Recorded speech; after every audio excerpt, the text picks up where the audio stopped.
반갑습니다. 오늘은 번외편 분할매매라는 주제로 얘기를 좀 나눠보도록 하겠습니다. 우리 성함이 어떻게 되시더라?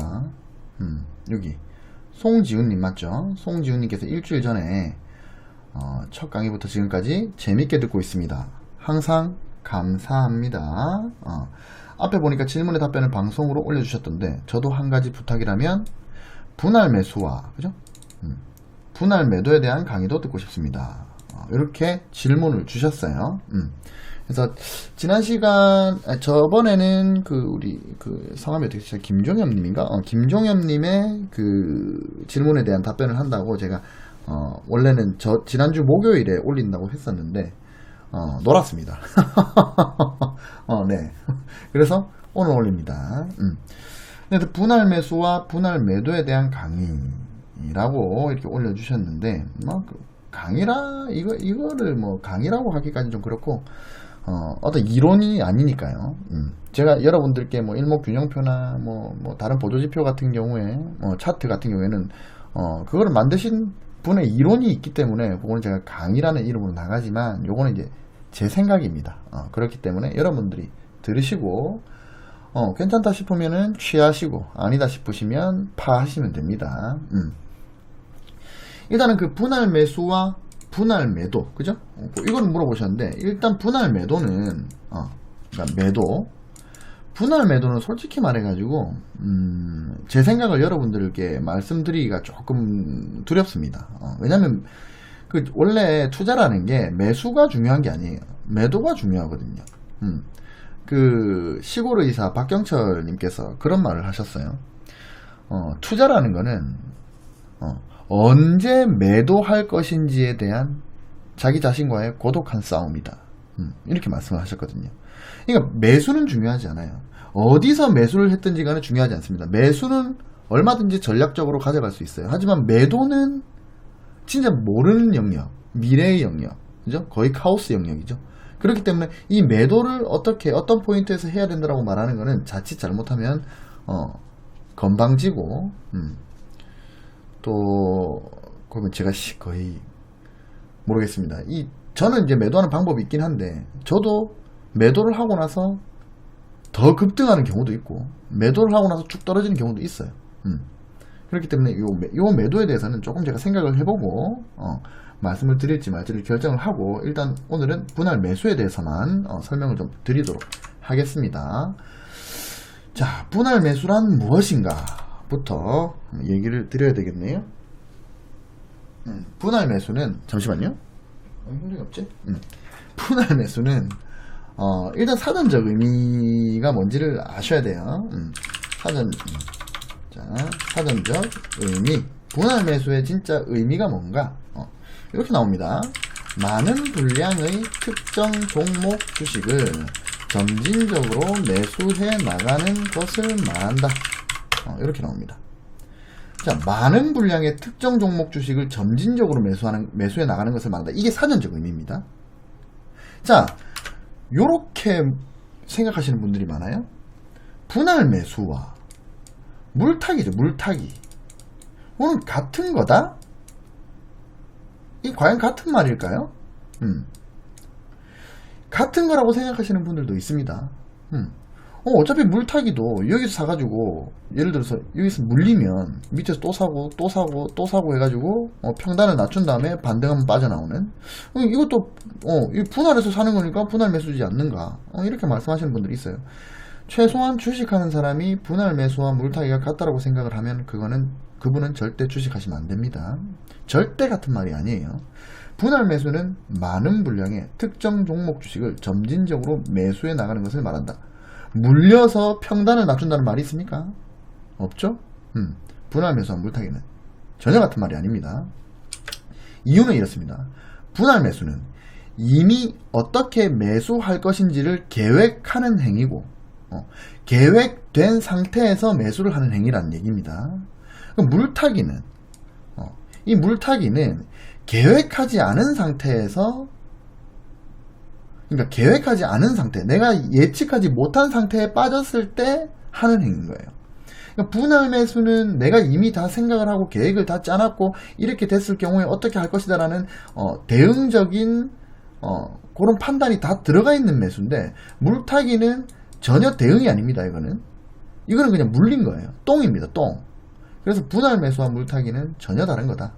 이런 설명을 들어보시면 왜 융둥이가 물타기와 분할 매수는 다른 거고 물타기는 똥이고 분할 매수는 이런 게 분할 매수구나. 융둥이가 왜 이렇게 얘기하는 줄 알겠다 라고 느끼실 수 있을 거예요. 자, 그러면 본격적으로 들어가도록 하죠. 자, 분할 매수는 일단 제 생각입니다. 이건 어디에 뭐 제가 책에서 읽은 것도 아니고 그냥 제가 주식을 계속 하다 보니까 제가 이제 가지게 된 분할 매수에 대한 어떤 가지게 된 생각이에요. 일단 몇 가지가 있습니다. 첫 번째는 자, 요거는 이렇게 할까? 자, 시드가 큰 투자자의 분할 매수가 있습니다. 시드가 큰 투자자는 뭐 예를 들면 뭐 기관이라든지 외국인이라든지 아니면 세력, 이 사람들이 하는, 그러니까는 자본금이 큰 사람들이 하는 분할 매수입니다. 아니면은 개인 투자자 중에 슈퍼개미 자본금이 상당히 꽤 많이, 뭐 제 개인적으로 생각으로는 한 10억 이상 이렇게 투자하시는 분들, 나도 그렇게 한번 투자해보고 싶다. 그러니까 막 10억 이상씩 한 종목에 막 10억 이상씩 타시는 분들 있죠. 그런 분들이 하는 분할 매수가 있어요. 자, 시드가 큰 투자자, 그죠? 시드가 큰 투자자, 자본금이 많다는 얘기입니다.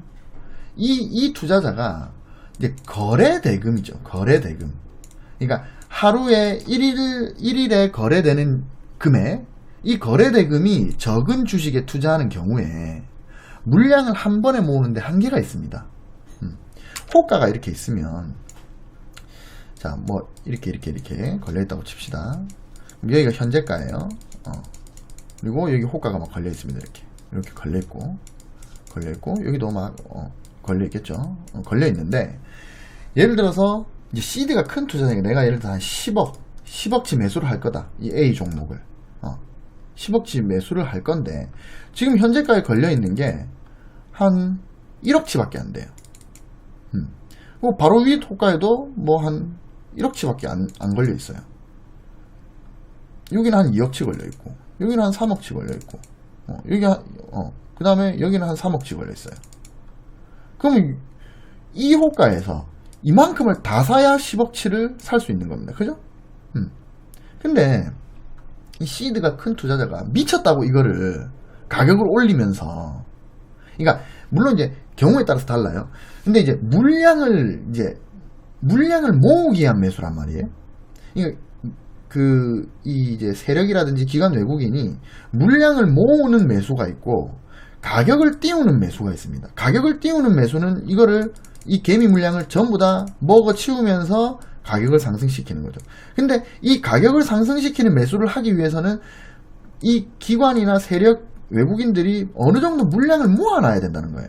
이만큼 모아놔야 그 뒤에 가격을 올릴 때, 내가 이 발행 주식의 거의 한 70%를 가지고 있으면 개미들이 그러니까 예를 들어서 발행량이 100%다.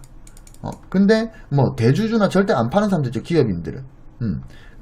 뭐 회사 우리 사주라든지 아니면은 뭐 그 기업의 경영권을 유지하기 위해서 가지고 있는 뭐 예를 들어서 그게 한 51%라고 칩시다.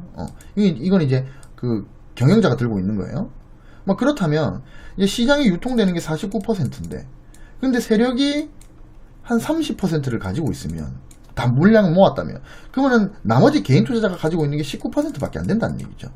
이건 어차피 유통되지 않습니다. 거의. 그러면은 19%밖에 안 되면은 걸려있는 호가가 적겠죠. 그러면은 미친 듯이 가격을 올려도 괜찮습니다. 왜냐면 이 개미들이 팔아봤자 19%밖에 못 팔잖아요. 근데 내가 들고 있는 건 30%인데.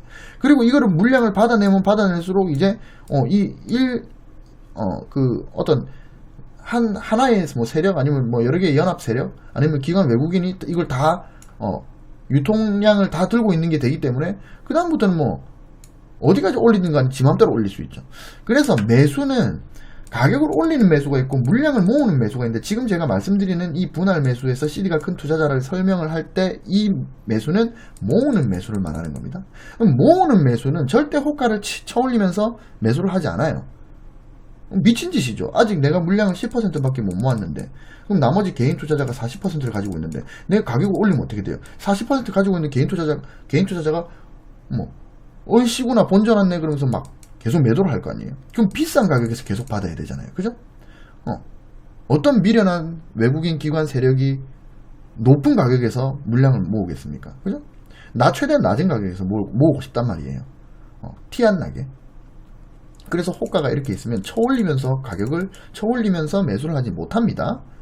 예, 물량을 모을 때의 매수는. 근데 이제 거래대금이 적어요. 거래대금이 적다. 그러니까 하루에 거래되는 양이 얼마 안 돼. 근데 이 물량을 모으고 싶어. 그러면 물량을 하루아침에 모으는데 한계가 있습니다, 분명히. 즉 호가에 걸려있는 물량이 적을 경우에 투자자가 생각하는, 이 투자자들이 생각하는 어떤 가격대가 있을 거예요. 내가 이 가격대에서 모으겠다. 근데 그 가격대에서 물량을 충분하게 확보하지 못하는 상황이 발생하는 거예요. 그럼 무리하게 물량을 확보하려고 하면 높은 가격에서 매수하게 된다는 겁니다.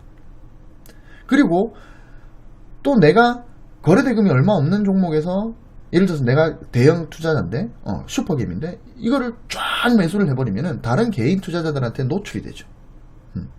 그러면은 내가 계획했던 대로 주가를 끌어올리지 못할 수도 있고 물량을 못 모을 수도 있습니다.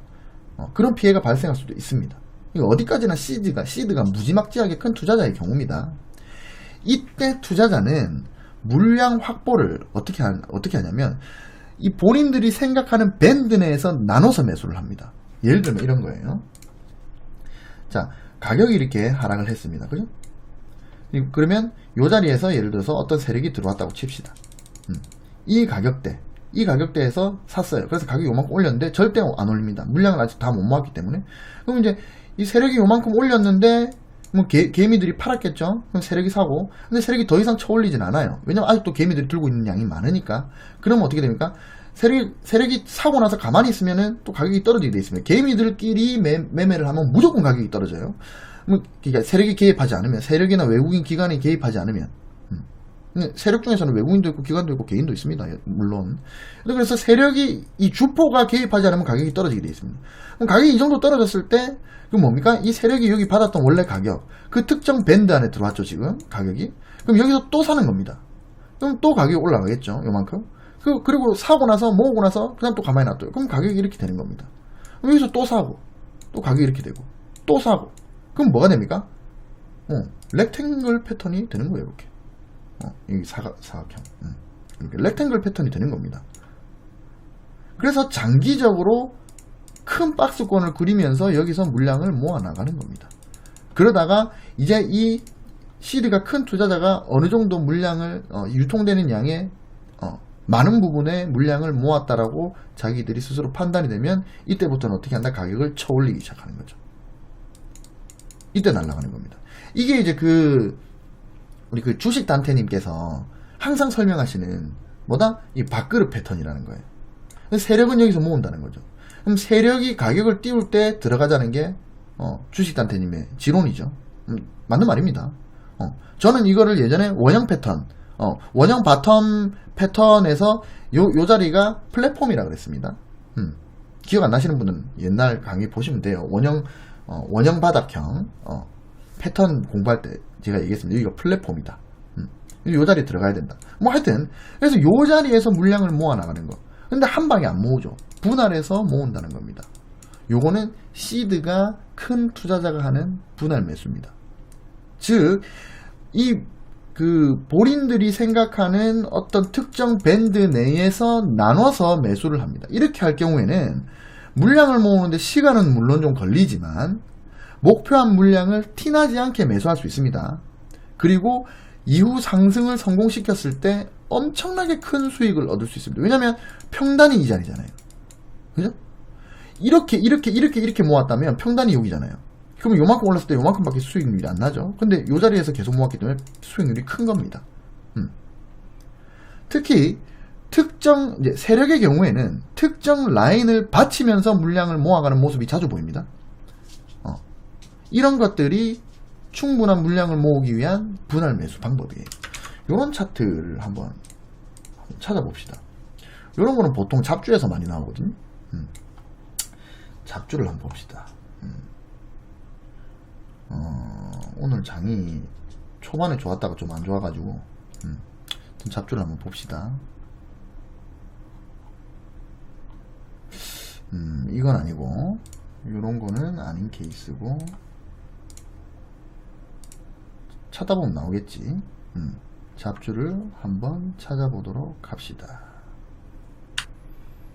요거는 세진 TS라는 종목입니다.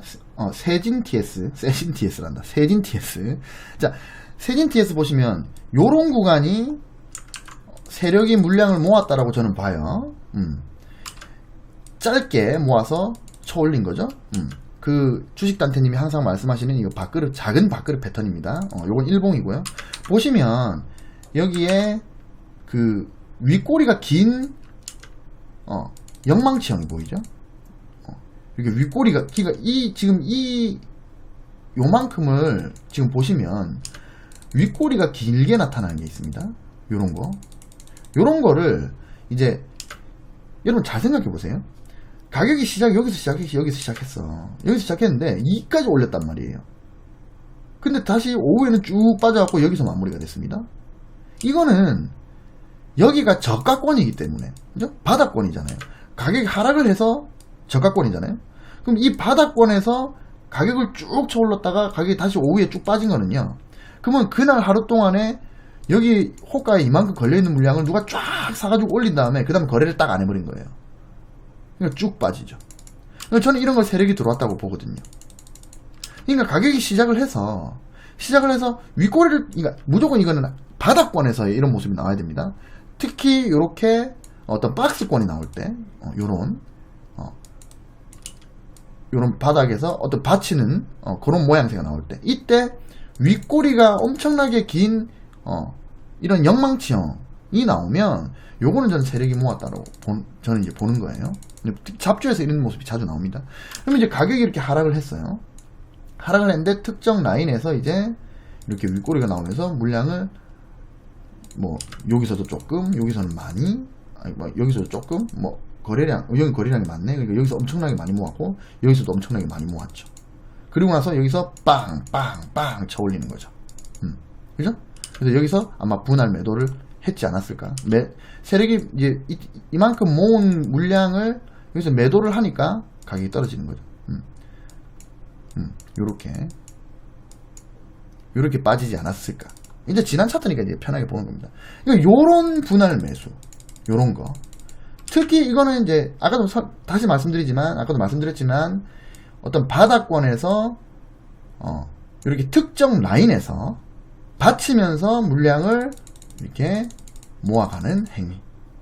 이거는 이제 단타 세력이 들어온 것 같아요. 제가 봤을 때는. 요런 게 시드가 큰 투자자가 하는 분할 매수다. 요런 케이스가 하나 있습니다. 자, 시드가 큰 투자자가 하는 분할 매수. 이해하시죠? 자, 그 다음에 두 번째 어떤 또 분할 매수가 있냐면, 이제 주가의 밸류를 분할하는 경우입니다. 아까는 뭡니까? 같은 밸류에서 시드가 큰 투자자가 그러니까 어떤 특정 밸류에서 기간으로 모아가는 거죠. 요때서 사고, 또 며칠 뒤에 요때서 사고, 같은 밸류에서 모아가잖아요. 그죠? 근데 두 번째는 뭐다? 주가의 다른 밸류에서 분할하는 겁니다. 자, 주가의 다른 밸류를 분할하는 경우. 요거는 제가 이렇게 설명을 한번 해볼게요. 정확한 반등 포인트를 특정하지 못할 때, 제가 이렇게 괄호를 한번 쳐보겠습니다. 자, 미래의 주가를 정확하게 예측하는 거 있잖아요. 미래의 주가를 정확하게 예측한다? 이거는 우리 버러지 같은 인간이라는 존재가 할 수 없는 신의 영역입니다. 하지만 이 버러지 같은 인간들이라도 확률이라는 이름으로 불완전한 예측을 하는 것은 가능해요. 하지만 이것은 어디까지나 불완전한 예측이라는 거예요. 예를 들면 이런 겁니다. 지금 예를 들어서 파동이 자 요렇게 왔는데 자 요렇게 떨어졌어요. 떨어졌는데 여기서 반등이 나왔단 말이에요.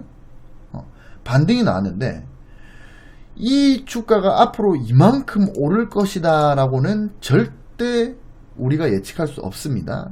하지만 확률적으로 어떤 우리가 여러가지 지표를 보면서 이 자리에서 매수하면 올라갈 확률이 내려갈 확률보다 더 높다라는 정도의 허접한 예측은 가능을 해요. 그렇기 때문에 우리가 차트를 보는 거죠. 막 정보도 검색을 하고. 근데 이거는 어디까지나 불완전한 예측이기 때문에 손절이라는 대응책을 가지고 접근하게 되어 있습니다. 근데 요 자리에서 자, 요 자리에서 들어가는데 이게 올라갈 확률이 높다라고 판단이 되더라도 아닐 수도 있잖아요. 그래서 이게 이탈이 되면 뭡니까? 하락 M 파동이 돼버리죠. 그러면 이 저점이 깨지면 저점이 깨지고 뭐 다른 또 분석을 해보니까 이게 올라갈 가능성이 좀 없다라고 판단이 된다면 여기 손절을 하겠죠. 그래서 이 손절이라는 어떤 대응책을 가지고 이 자리에서 매수를 하게 되는데 근데 그럼 손절 라인을 여기 껐다고 딱 쳐봅시다. 그럼 이 손절 라인은 이제 상승이 확실히 실패했다고 판단되는 지점이란 말이에요. 내가 손절 라인을 끄었다는 거는. 왜냐면 이제 상승을 할 가능성이 높다. 하락을 할 가능성은 조금 적다. 근데 요 어느 라인이 깨지면 이거는 상승이 확실하게 실패했다 라고 판단되는 그 지점에 우리 투자자들은 손절 라인을 긋는다는 거죠. 근데 현재 가격이 이 손절 라인과 다소 차이가 날 때 이때 분할 매수를 하는 겁니다. 자, 무슨 말이냐? 차트를 한번 볼게요. 제가 오늘 이제 그 10% 이상을 먹고 매도를 한 자,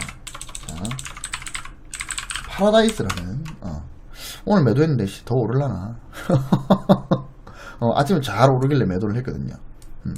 근데 보시면 이제 제가 매도를 이제 파라다이스를 매도를 한 이유는 파라다이스가 더 올라가지 못할 거라고 매도를 한 게 아니라 일단 중단선에서 이틀 동안 지금 올라가는 모습이 안 보이길래 올렸다가 저항받고 올렸다가 저항받고 이런 식으로 모습이 이제 이틀 동안 나오길래 이제 채널의 중단이죠. 그래서 일단은 제가 여기서 팔고 그리고 혹시나 여기서 떨어져 가지고 여기서 반등하면 여기서 다시 살려고 살려고 이제 여기서 일단 팔긴 했어요. 난 10% 먹었습니다. 요날 그러니까 이날 2만원일 때하고 19,400원일 때 이렇게 두 번 샀거든요.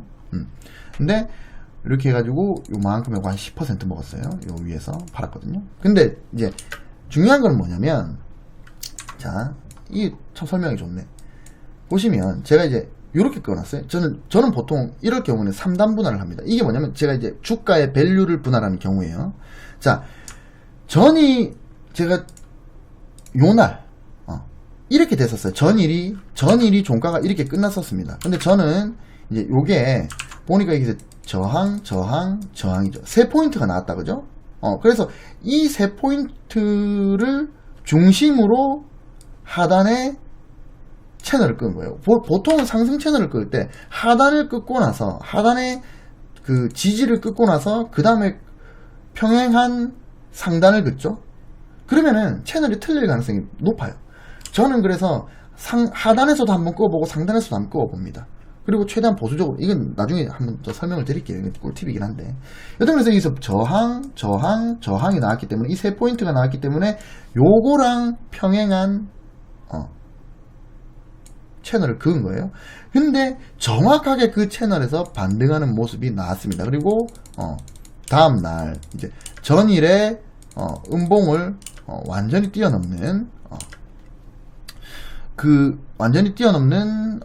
캔들이 나왔죠. 이렇게 끝난 거예요. 그래서 내가 내일에는 이 종가인 2만원과 그 다음에 19,400원과 그 다음에 18,850원 이렇게 세 개를 딱 걸어놔야 되겠다, 이렇게 생각을 한 거예요. 왜냐면 보시면 제가 만약에 여기서 시가에서 사게 되면 만약에 채널 이탈하고 그 다음에 전 저점까지 이탈했을 경우에 6.59% 거의 한 7% 가까이 손실이 난단 말이에요. 내가 여기서 몰빵을 하는 경우에 저는 7% 부담스럽거든요. 저는 보통 손실을 3% 이상 넘기지 않아요, 잘. 근데 7%는 부담스럽잖아요. 자, 뭐다? 나는, 그러니까, 그 융둥이라는 사람은 지금 차트가 여기서 상승할 것 같다. 상승할 가능성이 더 높다. 하락할 가능성보다 더 높다라고 판단을 하는데, 근데 이거는 저는 이제 버러지 같은 인간이기 때문에 완벽히 예측을 못한단 말이에요. 그래서 저는 항상 하락을 할 경우에 내가 손절을 했을 경우에 어느 정도 손실이 나는가를 항상 따집니다. 진입을 하기 전에. 근데 내가 6.59, 7%뭐, 어휴, 7%는 장난이 아닌 돈이에요. 7%를 잃으면 제가 뭐 우리 와이프한테 싸다구를 맞을 수도 있기 때문에 그렇기 때문에 이제 불안전한 예측에서는 내가 확실하게 이 종목에 들어갈 수 있는 시드를 다 못 넣는 거예요. 그죠? 다시 한번 말씀드리지만 그 상승이 확실하게 실패할 가능성이 있기 때문에 그렇습니다. 그래서 상승이 확실하게 상승이 확실히 실패한다고 판단되는 지점이 있을 거 아니에요. 저는 그거를 이 전저점으로 잡았습니다. 물론 전저점 바로 이탈했다고 파는 건 아니에요. 이탈을 해도 그때의 뭐 호가에 걸려있는 어떤 물량의 어떤 그 움직임이라든지 아니면 체결이 되는 이제 체결창을 보고 체결이 되는 어떤 그런 어떤 트렌드, 체결 트렌드, 그리고 여기에 뭐 이 파라다이스가 뭐 외국인이 들어왔을 때 오르는 종목인가, 기관이 들어왔을 때 오르는 종목인가. 그럼 외국인 잠정 그 뭐라 그러지? 체결, 외국인 잠정 체결 뭐 이런 것도 같이 보면서 판단을 하겠지만, 일단은 요게 이탈이 돼버리면은 하락 M 파동이 되는 거기 때문에 일단은 요 근방에서 어떤 모습이 상승을 할 것 같지, 상승이 이제 실패했다라는 어떤 분석이 나오면 저는 손절을 할 거란 말이에요. 그래서 손절 라인을 한 요 정도로 잡으면 그럼 거의 한 7% 정도가 돼요. 크죠? 이 현재의 가격과 손절 라인이 차이가 크단 말이에요. 7%.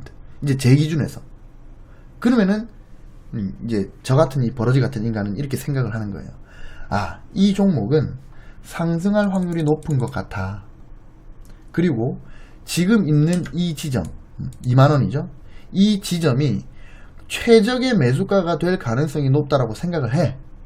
하지만 나의 이 버러지 같은 예측이 틀렸을 경우를 대비해서 손절가를 정해놔야 돼. 근데 만약에 지금 시드의 100%를 매수할 경우 손절 라인까지 하락하여서, 그래서 이 반등이 실패할 경우에는 7%의 손실을 보게 되네. 그건 너무 힘들겠는데? 자, 그러면 어떻게 할까? 단계별로 나눠서 매수를 해서 평단을 조금 낮춰볼까? 그래서 만약에 내가 2만원에 33%를 매수를 하고, 그 다음에 19,400원에 33%를 매수를 하고 18,850원에 33%를 매수를 한다면 내 평단은 19,400원이 되니까, 19,400원이면 내 평단에서 만약에 내가 생각한 손절 라인까지 갔을 때 한 3.29%가 아닌 3%. 그러니까 만약에 반등이 실패한다면 6% 이상의 7% 가까이의 손실이 날 거지만, 내가 분할 매수를 통해서 평단을 약간 보장을 받는다면 손실을, 그러니까 실패했을 경우에, 반등이 실패했을 경우에 손실이 한 3%가 되는 거죠. 자, 이거는 반등 포인트라고, 지금 이 자리가 반등 포인트라고 생각이 됐어요, 제가. 반등 포인트라고 판단되는 곳에서 평단을 약간 낮추면서 내 손실 폭을 약간 낮추면서 안전장치를 마련하는 분할 매수인 거예요. 이게 바로 주가의 다른 밸류를 분할하는 경우입니다. 이러한 형태의 분할 매수의 장점은 손절을, 방금 제가 신나게 얘기했죠. 손절이 됐을 경우에 첫 매수에서 100%를 매수하는 거에 비해 손실이 적게 난 그 장점이 있습니다. 그러니까 안전장치인 거죠, 이 분할 매수는. 아까 그 시드가 큰 투자자의 분할 매수는 안전장치라는 개념이 아니죠. 많은 물량을 모아가기 위해서, 특정 가격에서 많은 물량을 티 안 나게 모으기 위해서 하는 분할 매수고, 이 분할 매수는 안전장치 개념의 분할 매수라는 겁니다. 그죠? 그런 장점이 있는 거예요. 그럼 단점은 뭘까요?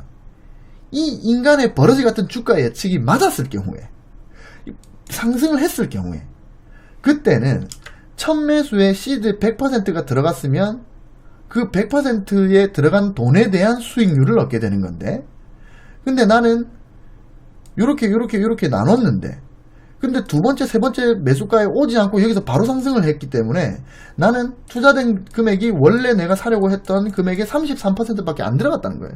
이게 수익이 나도 적은 돈이 들어갔기 때문에 수익폭이 좀, 수익금이 좀 적어진다는 거죠. 요런 단점이 있습니다. 그래서 내 버러지 같은 예측이 맞았을 경우에는 약간 단점이 되고, 만약에 틀렸을 경우에는 약간 장점이 되는 일종의 안전장치입니다. 블랙잭으로 치면 어떤 인슈어런스 같은 거죠. 상대방이 에이스가 나왔을 때, 그러니까 딜러가 에이스가 이제 오픈 카드가 에이스일 때, 그때 그러면 이제 그 10JQK 여기 전부 다 10으로 계산이 되니까 블랙잭에서, 그러면은 이제 2, 3, 4, 5, 6, 7, 8, 9, 그 다음에 10JQK 뭡니까? 3분의 1은 10이 나올 확률이 있는 거죠, 딜러가. 그럼 10이면 뭡니까? 블랙잭이죠. 블랙잭이면 내가 못 이긴단 말이에요. 딜러 첫패 메이드는 무조건 핸디가 지게 돼 있습니다. 그렇기 때문에 여기다가 보험으로 인슈어런스를 거는 거예요. 얼마 정도 금액을 내고. 그래서 만약에 블랙잭일 경우에는 제가 요거에 대한 보상을 받죠. 그런 개념입니다. 나중에 이제 블랙잭 얘기도 좀 해드릴게요. 그 투자하는 데 도움이 되는 얘기. 그래서 요런 단점이 있다. 이 버러지 같은 예측이 맞았을 경우에는 내가 들어간 시드가 적기 때문에 수익금이 좀 적게 나온다. 근데 이 단점은 생각하기에 따라서 달리 해석할 수 있습니다. 자, 내 버러지 같은 예측이 맞았다. 그래서 내가 원래 시드에 100%를 들어가야 되는데 안 들어가고 33%를 넣었기 때문에 33%에 대한 수익이 났잖아요. 그러면 그 수익은 수익대로 거두고 바로 딴 거 먹으면 되지. 이렇게 생각하고 다른 종목 들어가면 되죠.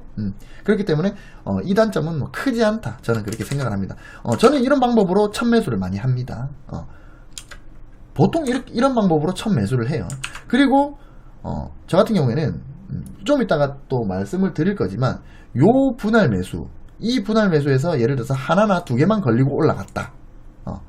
그러면은 이제는 또 다른 분할 매수로 또 대응을 합니다. 그거는 제가 다음 시간에 벌써 30분을 얘기했기 때문에 다음 시간에 설명을 좀 드릴게요.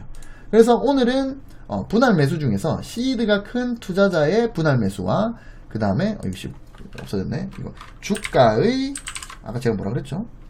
주가의 다른 밸류, 다른 밸류를 분할하는 경우, 요거는 정확한 반등 포인트를 특정하지 못할 때, 왜? 우리는 버러지 같은 인간이니까 그럴 때, 그러니까 이런 거죠. 쉽게 말하면 파동이, 자, 난 여기서 여기가 눌림목이라고 생각하는데, 근데 여기서 시드에 100%를 들어가려면 만약에 손절을 했을 경우에 손실폭이 크니까 이렇게 한 3단으로 나눠서 매수를 한다. 아니면 뭐 5단으로 나눠서, 5단으로 매수를 하면은 이 3단으로 나누는 것보다 좀 더 유리할 수도 있겠죠. 뭐 불리할 수도 있고.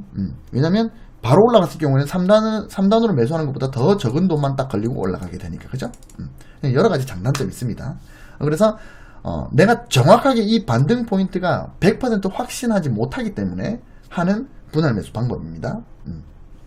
그래서 오늘은 이렇게 시드가 큰 투자자의 분할 매수, 그 다음에 주가의 다른 밸류를 분할하는 경우, 요 두 가지에 대해서 설명을 드렸고, 다음 시간에는 주가의 특정 밸류를 기간 분할하는 경우, 그 다음에 주가의 상승 모멘텀이 있을 시에 특정 기준에 따른 반등 밸류에서 기간 분할하는 경우, 그 다음에 코스트 에버리지를 이용한 장기적인 정액 분할 매수, 요렇게 나머지 세 개를 다음 시간에 설명을 하도록 하겠습니다.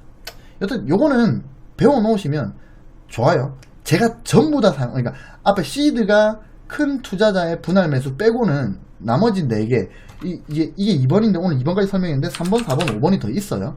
그래갖고 요렇게 4개는 자, 요렇게 2번, 3번, 4번, 5번의 분할 매수는 제가 즐겨 쓰는 방법입니다. 요거는 이제 제가 즐겨 쓸 수가 쓸 필요가 없는 거고, 제가 가격을 올리는 주체가 못 되기 때문에 그렇습니다. 요거는 이제 가격을 쳐올릴 수 있는 그 정도의 자금력이 있는 어떤 대형 투자자들이고, 2번, 3번, 4번, 5번은 제가 정말 자주 씁니다. 그래서 여러분들 이거 배워 놓으시면 여러분들 투자하는데 정말 도움이 되실 겁니다. 하여튼 그래서 3번, 4번, 5번은 다음 시간에 하도록 합시다. 35분 동안 공부하신다고 고생 많으셨습니다. 잘 자요. 안녕.